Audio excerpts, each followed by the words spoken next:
Нашето читање ќе биде од пророкот Даниел, 9 глава. Ќе прочитаме целата таа глава.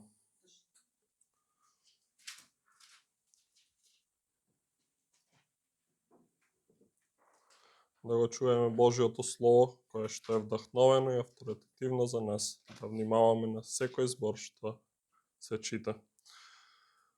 Во првата година на Дари, синот Хасвиров, од родот на медијците, кој владееше со Халдејското царство, и така во првата година на неговото царување, јас, Даниел, ги истражував во писмата бројот на годините, што според зборовите кои Господ му ги упати на пророкот Еремија, требаа да се исполнат над урнатините на Јерусалим, 70 години. Јас го обратив своето лице кон Господа Бога, настојувајќи да се молам и да просам во пост со вреќиште и со пепел. Јас му се молев на Господа својот Бог, исповедувајќи се, реков: Ах, Боже мој, велики и страшен Боже, кој им го пазиш сојузот и наклонетоста на оние кои те љубат Тебе и кои ги пазат Твоите заповеди. Ние согрешивме, ние направивме беззаконие, сторивме зло, се одметнавме и се оддалечивме од Твоите заповеди и наредби. Не ги слушавме Твоите слуги, пророците, кои им зборуваа во Твое име, на нашите цареви, на нашите кнезови, на нашите татковци, на сиот народ на земјата. Господи, во Тебе е правенност, а во нас срам на образот. Како во оној ден, во нас, јудејците, во Јерусалимците, во сиот Израел, кои се близу и кои се далеку, по сите земји каде што си ги растерал заради нивните отстапувања со кои отстапија од Тебе. Господи, срам на образот наш, на нашите цареви, на нашите кнезови, на нашите татковци, зашто сгрешивме против Тебе. Во Господа нашиот Бог е милоста и проштевањето, зашто се одметнавме од Него и не го слушавме гласот на Господа, нашиот Бог, за да ги следиме Неговите закони што ни ги даде преку своите слуги, пророците. Сиот Израел го престапи Твојот закон, се одметна не слушајќи го Твојот глас, затоа врз нас се излеа клетвата и проклетството, како што е запишано во законот на Мојсей Божиот слуга, зашто сгрешивме пред Него. Ги исполни своите слова кои што ги рече за нас и за нашите судии кои ни судеа, навали врз нас тешка несреќа каква што не се случила под небото, како што се случи во Јерусалим. Сета оваа беда, како што е запишано во Мојсевиот закон, дојде на нас, а ние не го молевме Господа нашиот Бог, за да се одвратиме од нашите беззаконија, па да ја сознаеме Твојата вистина. Господ ја наблюдуваше таа беда и ја доведе врз нас. Зашто праведен е Господ нашиот Бог во сите своји дела што ги направи, а ние не го слушавме Неговиот глас. А сега, Господи Боже наш, кој со Твојата силна рака го изведе Твојот народ од египетската земја и со тоа си придоби име кое трае до денес, ние согрешивме, ние направивме зло. Господи, според сета Твоја правда одврати ги Твојот гнев и Твојата јарост од Јерусалим, од Твојот град, од Твојата света гора. Зашто заради нашите гревови и беззаконијата на нашите татковци Јерусалим и Твојот народ се засрам на сите кои не обкружуваат. А сега, о Боже наш, послушај ги молитвата на својот слуга и неговите срдечни молби. Твоето лице нека заблеска над Твоето запустено светилиште заради Тебе, Господи. Приклони го Твоето уво, Боже мој, и слушај. Отвори ги очите, да погледаја нашата пустина и градот што се вика со Твоето име. Зашто ние не те молиме заради својата правда, туку заради Твоите големи милости. Господи, чуј, Господи, прости, Господи, внимавај и действувај. Не се двоуми заради Тебе, Боже мој, зашто со Твоето име се викаат Твојот град и Твојот народ. Јас зборував уште, молејќи се, исповедувајќи ги моите гревови и гревовите на мојот народ Израел и заколнувајќи го срдечно Господа, мојот Бог, за светата гора на мојот Бог. И така, додека јас уште зборував, молејќи се, оној човек, Гавриел, кога го видов во почетокот на привидот, долета со брзо летање, ме допре во времето на вечерниот принос и ме поучи. Даниеле, еве ме, дојдов да те поучам. Од почетокот на Твојата молитва излезе слово, јас дојдов да ти го навестам. Ти си љубимец. Внимавај добро на словото, разбери го видението. 70 седмици им се одредени на Твојот народ и на Твојот свет град. за да се доврши престапот, за да му се стави печат на гревот, за да се покрие беззаконието, за да се воведе вечна праведност, за да им се стави печат на привидот и на пророците, за да се помаже светиот над светите. Знае и разбери од мигот која ќе излезе словото, нека се вратат и нека го изградат пак Ерусалим, па до кнезот помазаник ќе бидат 7 седмици и тогаш 62 седмици пак ќе бидат изградени улиците и окопот, и тоа во тешки времиња. А по 62 седмици помазаникот ќе биде погубен, но не за себе. Народот на еден кнез кој ќе дојде ќе ги разурнат градот и светилиштето, свршетокот им е во пропаст, а до свршетокот војна и одредени за пустување. И ќе склучи сојуз со мнозина за една седмица. А во половината на седмицата ќе прекрати жртвата и приносот. На врвот на храмот ќе биде грозноста на запустувањето се до свршетокот, додека одреденото запустување не падне врз запустувачот. Амин.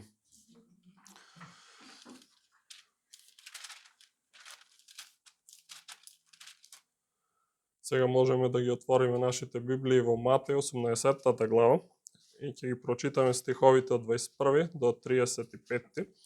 Тоа ќе биде нашето читање од Новиот Завет. Страна 981. 18 глава на Евангелието според Матеј, од 21 стих до 35.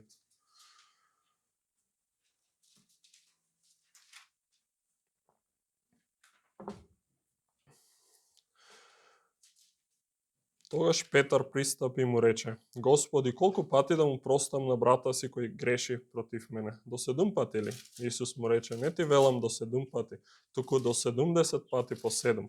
Затоа Царството Небесно е слично на некој си цар кој сакал да ги среди сметките со своите слуги. А кога почна да ги расчистува, при него беше доведен еден кој му должеше 10.000 таланти. И бидејќи немаше да ги врати, Господарот заповеда да го продадат него, неговата жена и децата и се што имаше, за да се плати долгот. Тогаш слугата падна и му се поклонуваше велејќи: Господаре, имај трпение кон мене и ќе ти исплатам се. И поттикнат со сожалување, господарот на оној слуга го пушти и му го прости долгот. Но штом слугата излезе и најде еден од своите сослужители кој му должеше 100 денарии, го фати и го давеше велејќи: Исплати ми тоа што ми ги должиш. Тогаш падна пред неговите нозе неговиот сослужител и го молеше велејќи: Имај трпение со мене, ќе ти исплатам се. Но тој не сакаше, туку отиде и го фрли во затвор, додека го исплати долгот. А кога неговите сослужители видоа што се случи, мошне многу се нажалија и дојдоа и му кажаа на својот господар се што се случи. Тогаш неговиот господар го повика и му рече: Зол слуго, ти го простив сиот оној долг зашто ме молеше. Не требаше ли и ти да му се смилуваш на твојот сослужител, како што и јас ти се смилив тебе? И неговиот господар се разгневи и им го предаде на мачителите додека му исплати се што му должеше. Така и мојот небесен татко ќе ви направи вам, ако секој од вас не му ги прости од срце престапите на својот брат. Амин. Со Божја помош, денес ќе го разгледаме петтото барање од молитвата Оче наш, која што се наоѓа во Матеј 6 глава, исто така во 11 глава на Евангелието според Лука. И стасавме до петтото барање. Претходно ги разгледавме првите 4. Првите 3 се однесува кон славата и Царството Божјо, кон неговата волја, барањето на она што му припаѓа на Бог. Видовме минатиот пат дека четвртото барање се однесуваше кон нашите потреби, тоа е нашите физички потреби поточно, нашиот насушен леп.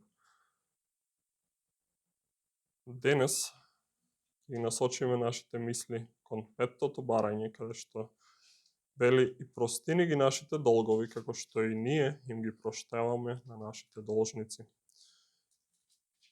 Или простини ги нашите гревови, зашто и ние самите му ги проштаваме на секој наш должник, како што вели во Лука 11 глава 4 стих. Прости ни ги долговите наши, како и ние што им ги проштаваме на нашите должници. И по самата структура, како што кажавме, првите три барања се однесуваат кон Бог, кон неговата слава, и видовме дека одма после тоа Бог ни дава да бараме за оние наши физички потреби, но во издив Исус Христос ги учи своите ученици да не застануваат тука, бидејќи физичкиот благослов, лебот, здравието, добротата нема да ни биде на полза ако го немаме ова следното, ова 5-то барање и 6-тото барање, што се однесуваат на нашата душа. И тоа ни покажува дека душата има предност во христијанскиот живот. Нашата душа треба да биде во добробит со Бог, да биде во мир со Бог. И затоа Христос не учи и нас денес да се молиме во 5-тото барање за долговите наши. Прости ни ги долговите наши. Сега, со Божја помош, ќе разгледаме што тоа значи, што се долговите наши и што бараме во оваа молитва. Со ова барање ние пристапуваме пред Бог и секојдневно барање. Треба да биде секојдневно барање, бидејќи како што и лебот е насушен и ни е потребен секојдневно, така и ова барање е потребно секојдневно. Но што значи тоа нашите долгови, долговите наши? Долговите, како што прочитав во Лука 11 глава 4 стих, во истата молитва Оче наш, таму ни е запишано дека тоа се гревовите наши. Долговите се гревовите. Она што му должиме на Бог. Не долговите наши спрема луѓето, макар што ова барање се насочува и кон луѓето, како и ние што им ги проштаваме на нашите должници, но најпрво се однесува кон Бог. Ние сме должници на Бог. Ние сме грешници, поточно, и долгот кон Бог е баш тоа, гревот. Бидејќи Бог од секој човек бара совршена послушност на неговата волја, совршена послушност на секој збор негов. И ниту еден човек на земјата не го пазил тоа. Ниту еден човек, и не смееме да се лажеме себе си и да мислиме дека немаме грев. Баш тоа го опоменува апостолот Јован и вели, кој мисли дека нема грев, или кој вели дека нема грев, тој е лажец. А знаеме од самиот Исус Христос дека лагата е од таткото на лагата, тоа е сатаната. Значи, јасно ни е дека сме грешни, бидејќи ја наследивме грешна природа и уште од раѓање, не е бебето исклучок и бебето уште од зародишок е во грев. Тоа е тешко за нас да го сватиме, но е така, бидејќи Бог не гледа од кога ќе се родиме, не гледа во Адам. А Адам падна во грев и со тоа гревот донесе смрт на сите луѓе. Римјаните 5 глава тоа го кажува, дека преку Адам, преку гревот на Адам, дојде смртта. Зошто умираме? Бидејќи сме грешни. Гревот е она што не турка во смрт. Без грев нема смрт. Но, како што вели апостолот Павле, платата за гревот е смрт. Тоа е долгот што го имаме кон Бог. Долгот е совршена послушност на неговата волја но сме должници бидејќи го престапуваме тоа и не го правиме она што Бог ни го заповеда. И затоа заслужуваме смрт. Казната за гревот ја заслужуваме и му ја должиме на Бог. Бог треба да не казни по својата праведност поради нашите гревови, поради нашите долгови. И зошто го прочитавме тој текст од Матеј 18 глава? Таму гревот е исто така спореден со долгот. И тоа со 10.000 таланти, кои што се милиони евра во денешна споредба, и 100 динарии, кои што се многу помалку.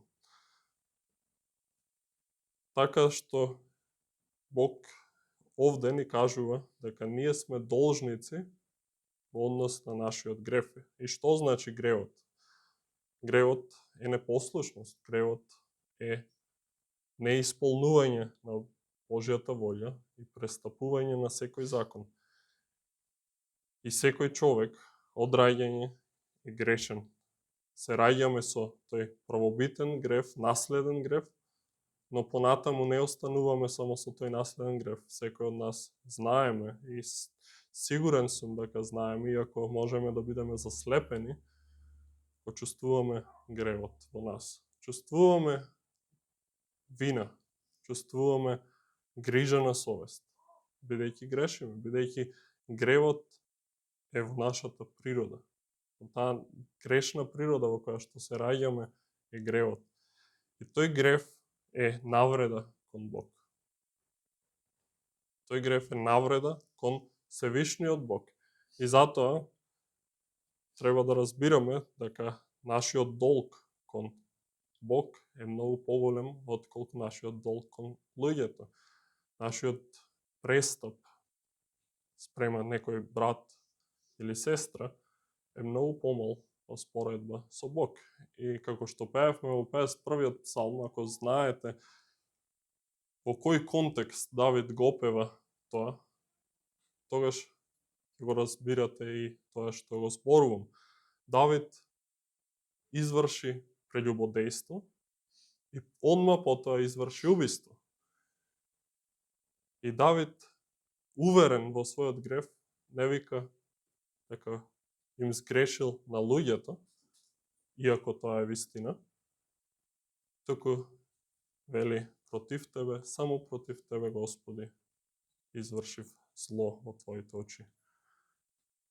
Гревот наш најпрво е кон Бог, а Бог е свет, праведен, возвишен и така и најмалиот грев, ако зборуваме човечки, и најмалиот престап е голем во очите Божи, бидејќи се однесува кон Севишен Бог, кој што е надвор од нашето поимање.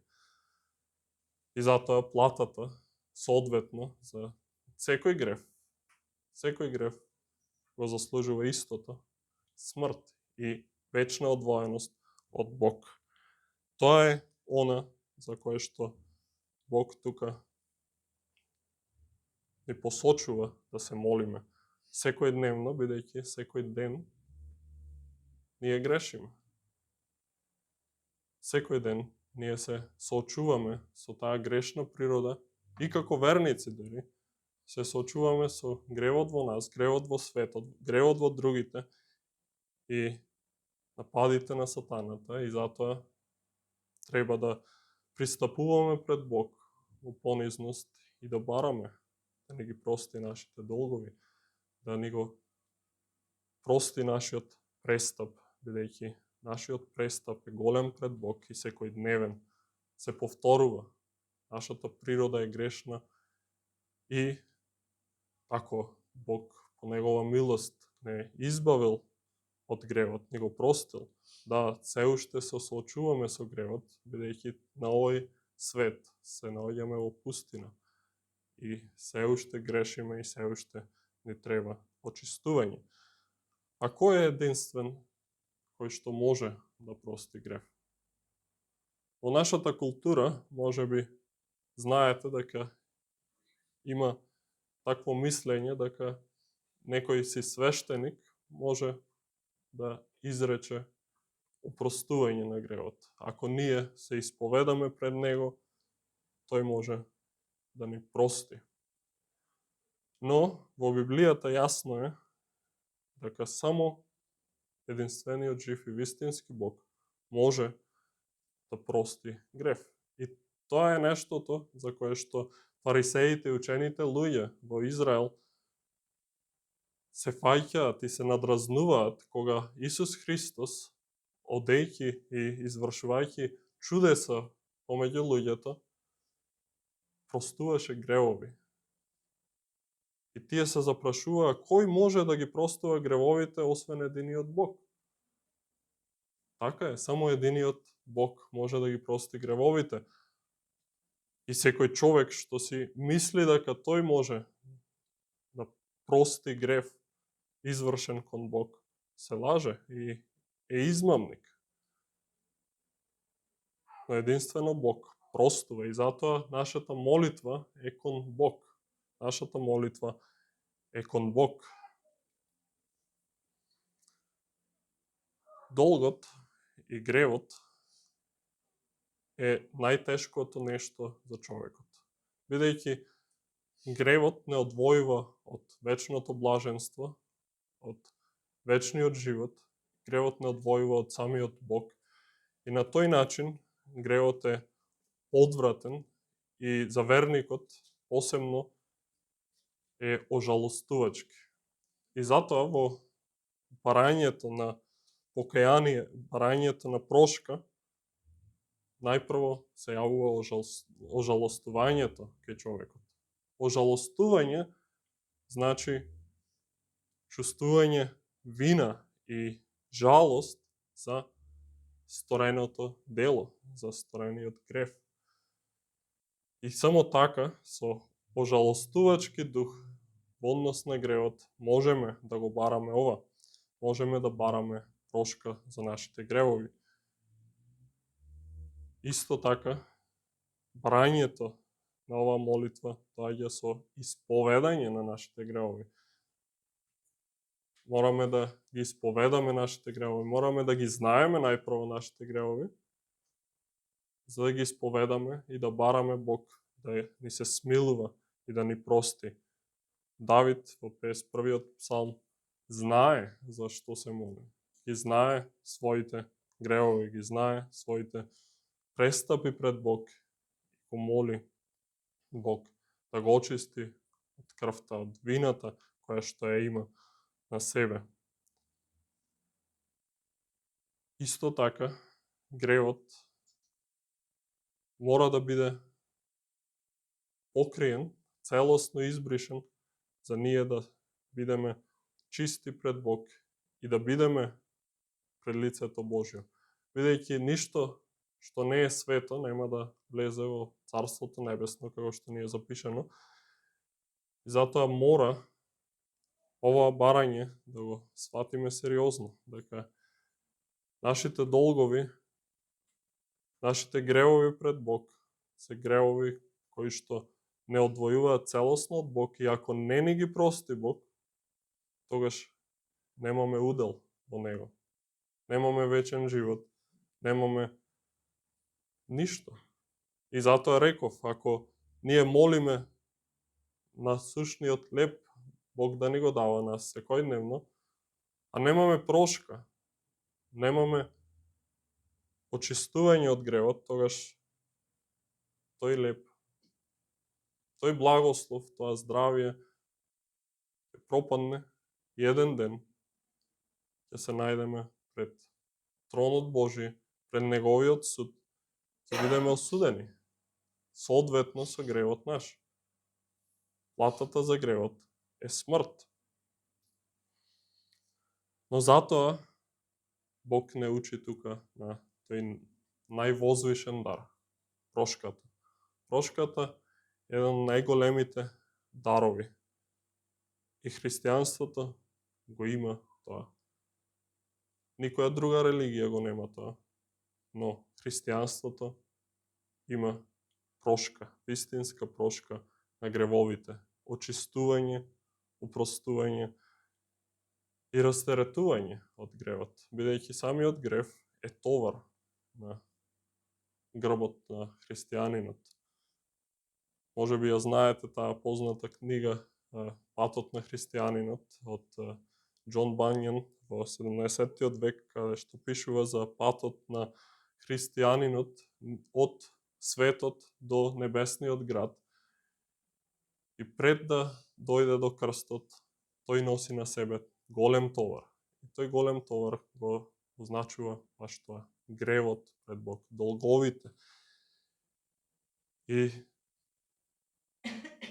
доста сликовито тој го објаснува, Џон Бањан го објаснува тоа, кога доаѓаме пред крстот, пред Голгота, пред делото Христово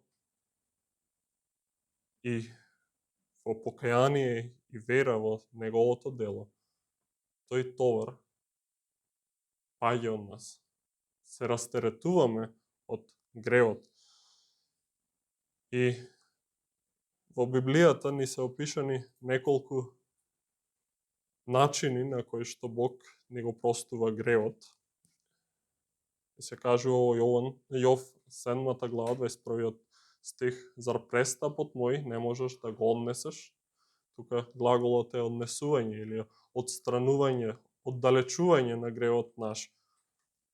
Исто во Левитската книга, 16 глава, таму едниот јарец беше оддалечен од шаторот Израелев. Зошто? Бидејќи тој го представуваше гревот кој што се оддалечува од Бог, го оддалечува гревот од верните. Го однесува далеку, го истерува. Исто така ни е представен, прошката ни е представена како покривање на гревовите. Ни се вели во Псалм 85, вториот стих: му ги прости беззаконијата на својот народ и покри сите негови гревови. Исто ни е представено бришење на нашите престапи. Во Исаја 43 глава: а јас заради себе ги бришам твоите престапи, не си спомнувам за твоите гревови. Бришење. Не постојат веќе гревовите пред лицето Божјо, бидејќи гревот, како што се наталожува, тој е навреда на Бог. Но Бог во својата милост решил, и затоа ни го дава и ова барање, да молиме од Бог да ни ги прости нашите гревови, нашите долгови. Зошто? Не за да си спомни утре други ден пак за истите, не, за целосно да ги избрише од нас, целосно да не отстрани од нив. Вели, како магла ги растерав твоите престапи и како облак твоите гревови. Обрати ми се мене, зашто јас те искупив. Во Исаја 44 глава. Како маглата што ветрот ја разнесува и како облаците што баш ветрот ги растеретуваат, така, на тој начин Бог ги разнесува нашите гревови од пред своето лице и веќе не се спомнува за нив. Не ги гледа, не ги смета за наша вина, бидејќи не ги простува. Во Михеј 7 глава 19 стих вели: уште еднаш имај милост за нас, сотри ги нашите беззаконија, фрли ги на дното на морето сите наши гревови. Тоа е сликата. Бог во својата милост ни го дава ова барање за да молиме за прошка. И каква прошка? Не прошка која што е само привидна и која што е измамлива, туку прошка која што е вистинска и целосна. И фрла од дното на морето сите наши гревови. Или во 103 псалм ќе пееме подоцна, тоа го кажува колку што е исток далеко од запад, така ќе одделува од нас гревовите наши. Но како го прави тоа? Дали по наша заслуга? Дали по наша правда? Дали нешто ние што правиме придонесува на тоа? И сега во самиот текст ни се кажува: простини ги долговите наши, како што и ние им ги проштаваме на нашите должници. И ако ја познаваме добро Библијата, и како што читавме и во Даниел 9, Даниел се моли не според нашата правда, туку според Твоето милосрдие. Така простини. Немаме ние правда, немаме ние нешто што да донесеме пред Тебе, но според Твојата милост простини. Но тука не станува збор за правдата наша. Ние сме простиле, па сега Бог нас да ни прости. Тука станува збор за состојбата. Ако нас ни е простено, нашата состојба треба да биде да си простуваме едни на други. И како што простуваме, така можеме со искрено срце да бараме од Бог да ни биде простено. Ако го немаме тоа дело на осветување во нас, тоаш не би можеле да простиме, би биле огорчени, би биле гневни против другите, полни со одмазда и гнев, и тогаш не можеме да очекуваме прошка. И во параболата која што ја прочитавме, Матеј 18 глава, тоа е примерот. Не е апсолутна вистина и споредба помеѓу Бог кој што простува па после казнува. Не. Тука станува збор за ако Бог е толку милостив да може да прости, ние, ако го немаме тоа дело во нас, на простување, тогаш не сме примиле вистинска прошка. Не сме биле никогаш очистени од нашиот грев и никогаш не сме спознале што значи да се биде во мир со Бог. А прошката навистина е радост за христијанинот, бидејќи Бог во својата милост гревот наш не го гледа веќе, туку не го простува и не ослободува не поради нас, туку поради Христос Исус. Христос Исус е оној кој што дојде на земјата. Зошто? За да го спаси својот народ од нивните гревови. И кој е неговиот народ? Да, оние кои што Бог ги избрал од вечноста, и оние кои што се повикани да го чујат неговото евангелие, да се покајат и да веруваат во него. Нашата должност е тоа, да го чуеме евангелието, да ги чуеме Божите зборови, дека ние сме виновни пред Бог. Ние сме должници и Бог во неговата милост не уверува за грев, но и ни дава покаяние. Ни дава можност да се покаеме, можност да се обратиме кон Него и да примиме благодат, да примиме радост во Него. Во Јован 16 глава, делото на Светиот Дух, како е запишено? Дека тој ќе дојде и ќе го увери светот за грев и за правда и за суд. Ќе го увери светот за грев и за правда и за суд. Светиот Дух е оној кој што го уверува човекот за грев. Гревот наш ние можеби не го знаеме, но Светиот Дух е оној кој што ни го покажува. И нашата должност тогаш е да се молиме да ни биде простен, да ни биде измиен тој грев.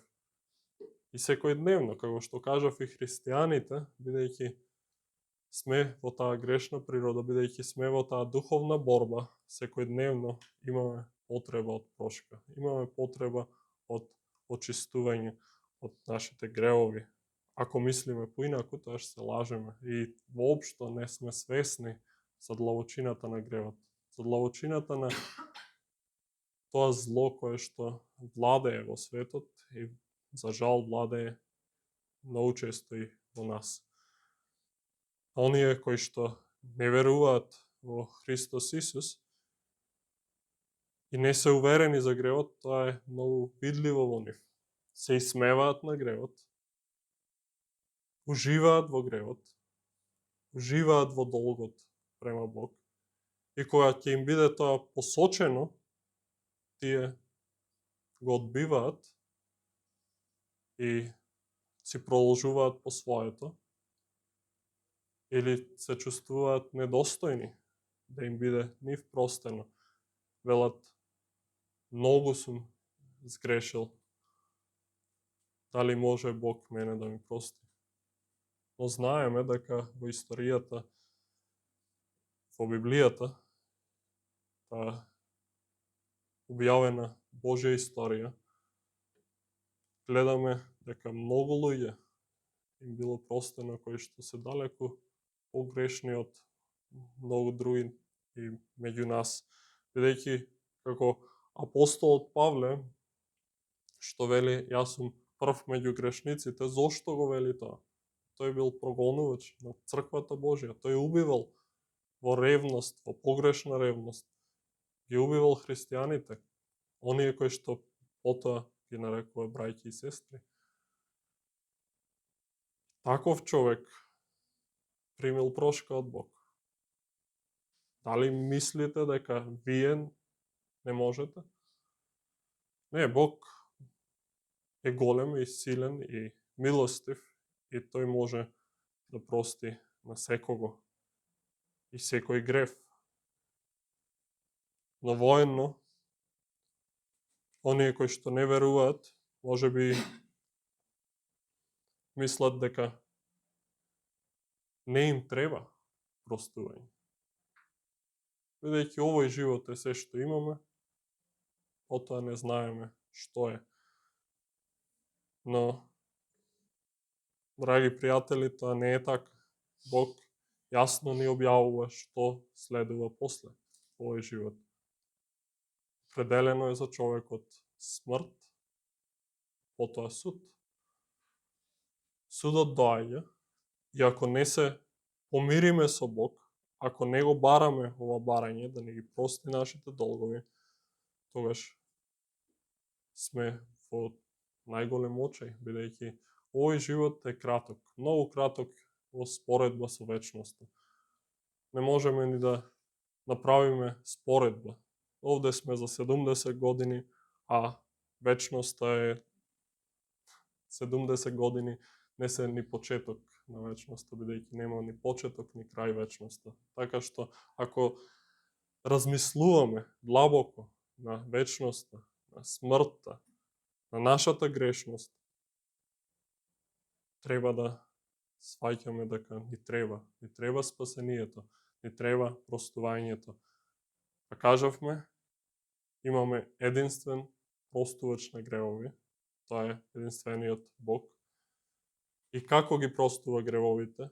Гревовите ги простува во делото на неговиот син Исус Христос, преку неговата жртва на крстот. Жртвата на Христос Исус е заменска жртва. Тој ги понесе нашите гревови. Тој ги понесе нашите беззаконија и заради нашите беззаконија беше угнетуван, беше намачен и убиен. Тој ја плати смртта која што ние ја заслужувавме. И само во негово име има прошка за нашите гревови.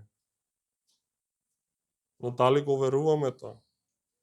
Дали веруваме дека тој ќе не очисти?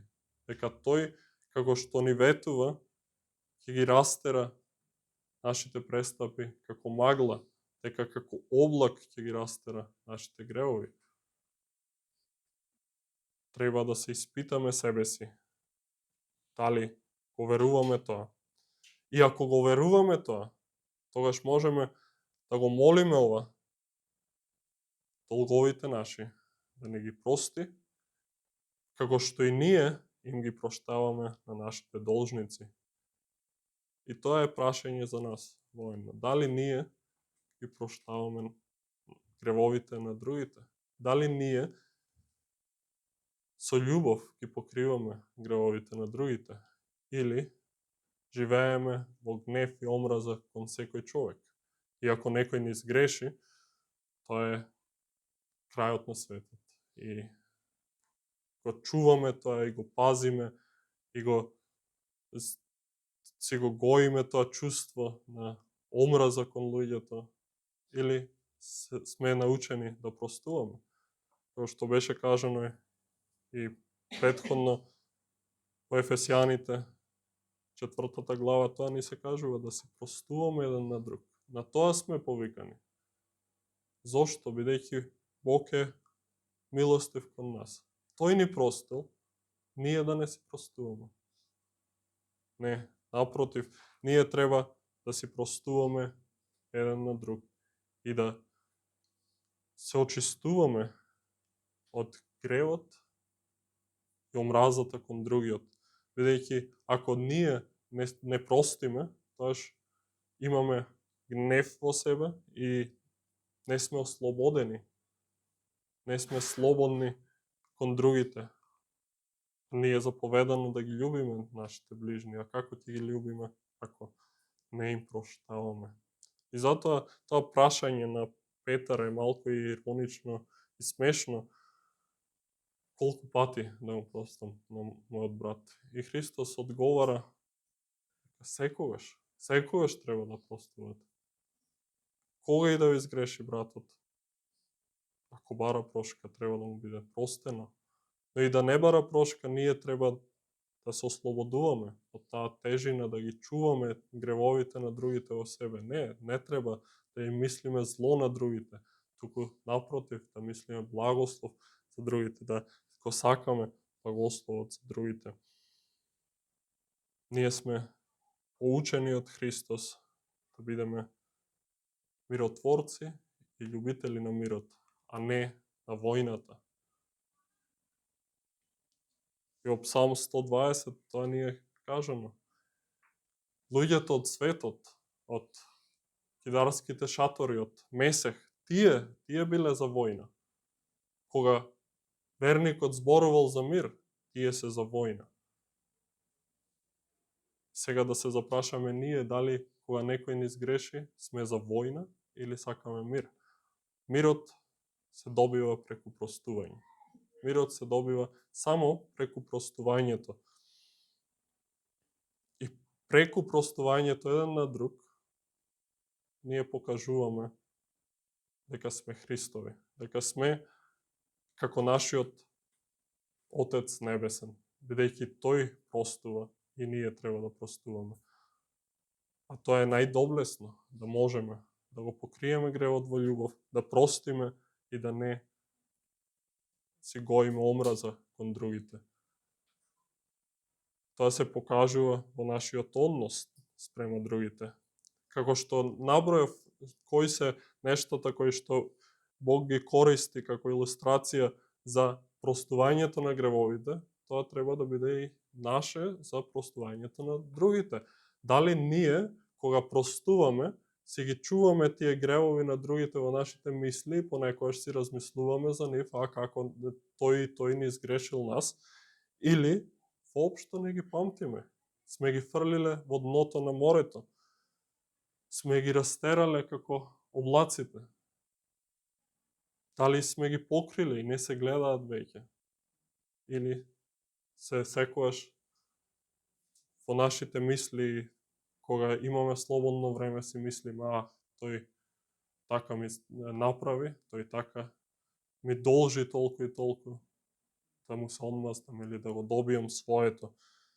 Не, ние не треба да живееме на тој начин, туку треба да бараме прошка и да простуваме, бидејќи само така се живее во тоа Царство Небесно, кое што треба да го бараме. Амин. Да се исправиме и да се помолиме на Бог.